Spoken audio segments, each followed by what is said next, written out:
सुनो, इन्हें waiting area में बिठाओ, आप बैठिए, मैं आपको बुलाता हूँ। बहुत शुक्रिया शान साहब, बहुत शुक्रिया।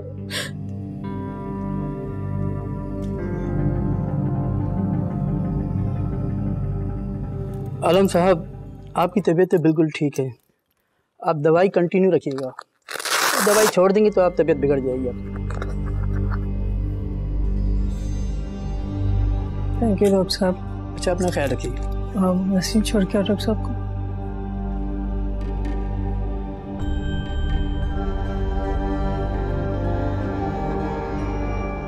दवा क्यों नहीं ली थी? पता है ना कि अगर दवा नहीं खाओगे तो डिप्रेशन बढ़ जाएगा। जिस इंसान को किसी की आह लगी हो ना, उसे दुनिया की कोई दवाई असर नहीं करती।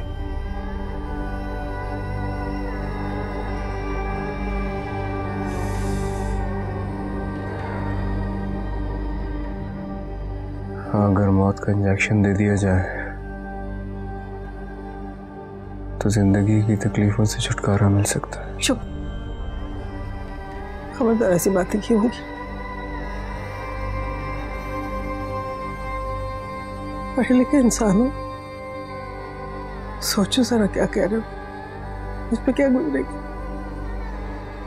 तुम्हें पता नहीं मायूसी कुफ्र है और अल्लाह ताला को ये अमल बिल्कुल पसंद नहीं है।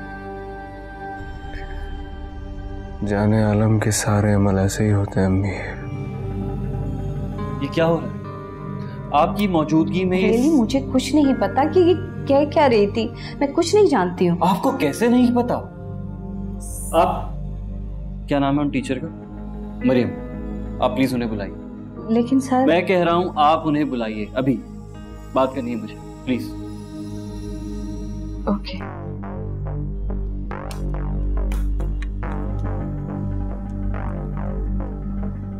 हेलो, नहीं, मिस मरियम को मेरे ऑफिस में भेजो जल्दी।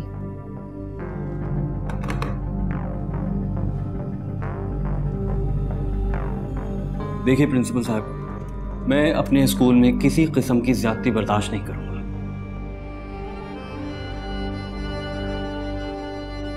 अच्छा, एक बात सुनो मेरी, और से सुनो, फौरन मना नहीं करना। चल,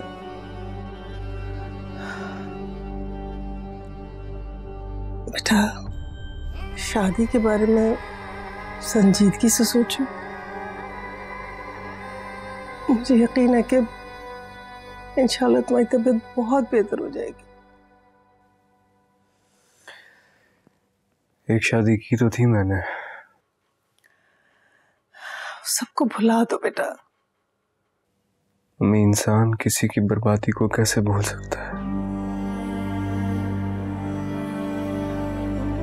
खासकर जब उस बर्बादी का जिम्मेदार वो खुद हो। जाने आलम, बेटा, अगर तुम इस तरह से सोचते रहोगे तो तुम्हारी बीमारी और बढ़ जाएगी, खुदा ना खास्ता। ऐसे नहीं सोचते। मुझे भी ऐसे ही लगता है, मैं ठीक नहीं होऊंगा। नहीं, ऐसे नहीं कहना कोई आइंदा से, समझ गए? कभी नहीं कहना।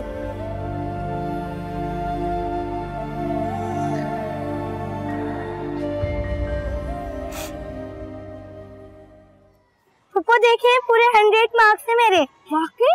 अरे रिजल्ट मैंने बनाया और मुझे पता ही नहीं चला। क्या? पप्पा फिर आपने मुझे पहले क्यों नहीं बताया? पता है पप्पा, मैं कितनी टेंशन में थी। अगर मैं पहले बता देती तो कितनी बड़ी स्माइल देख सकती आपके मुंह पे। थैंक यू पप्पा। अच्छा, अब इधर आओ, बैठो और मुझे बताओ क्या गिफ्ट चाहिए। गिफ्ट?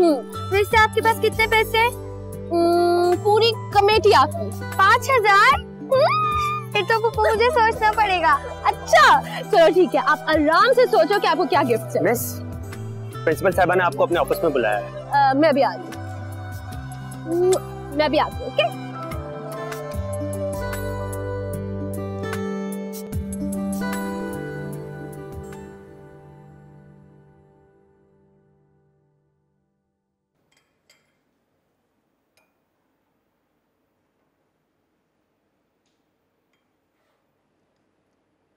ऐसा कब तक चलेगा बेटा? कब तक तुम इस तरह से अपने आप को अजियत देते रहोगे?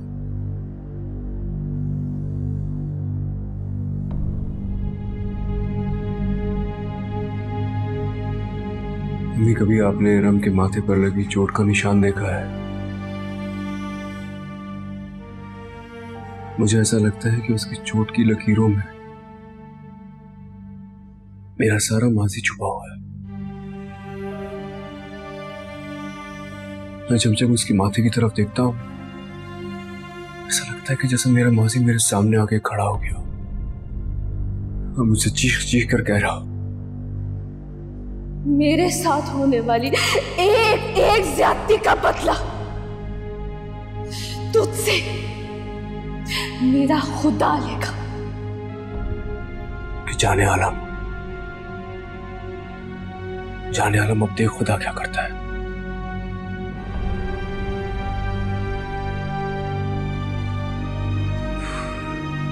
अल्लाह,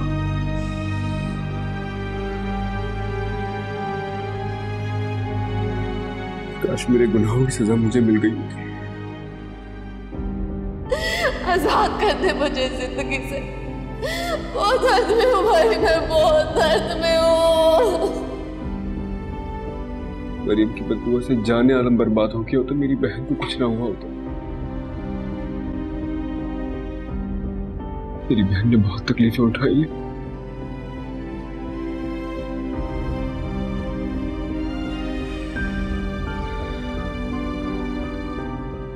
कितनी मासूम है ना इरम। वो आज तक मुझे फरिश्ता समझती है, लेकिन अगर उसे पता चल जाए कि उसने तो मेरे गुनाहों की सजा काटी है, मुझसे कितनी नफरत करने लगेगी।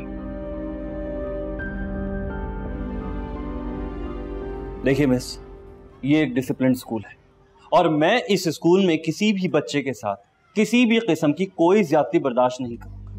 अगर आपकी भतीजी इस स्कूल में पढ़ती है, इसका ये हरगिज मतलब नहीं है कि आप उसको फेवरेटिज्म दें। सर ऐसा कुछ नहीं है, मैंने रिजल्ट्स पूरी ईमानदारी से बनाए। ईमानदारी से? जब आपकी भतीजी और मेरी बेटी के बराबर नंबर थे तो अपनी भतीजी को पहली पोजीशन क्यों दी? आपकी बेटी की सेकंड पोजीशन उसकी मार्क्स। अब हमारे बच्चे बीमार भी नहीं हो सकते? एक दिन मेरी बच्ची को बुखार क्या हो गया, हमारे बच्चे को पीछे कर दिया। ये कहाँ का इंसाफ है, आप ही बताएं। अरे ऐसी देखिए प्लीज, मैं किसी किस्म का कोई डिस्प्यूट नहीं चाहता। आप प्लीज रिजल्ट दोबारा बनाइए, कल क्लास में आके मैं खुद अनाउंस करूंगा। सर ये मुझे अपनी बात रिपीट करने की आदत नहीं है। आप रिजल्ट दोबारा बनाइए और दोनों बच्चियों को फर्स्ट पोजीशन दीजिए। अब ये जिम्मेदारी आपकी है। Is that clear? जी सर।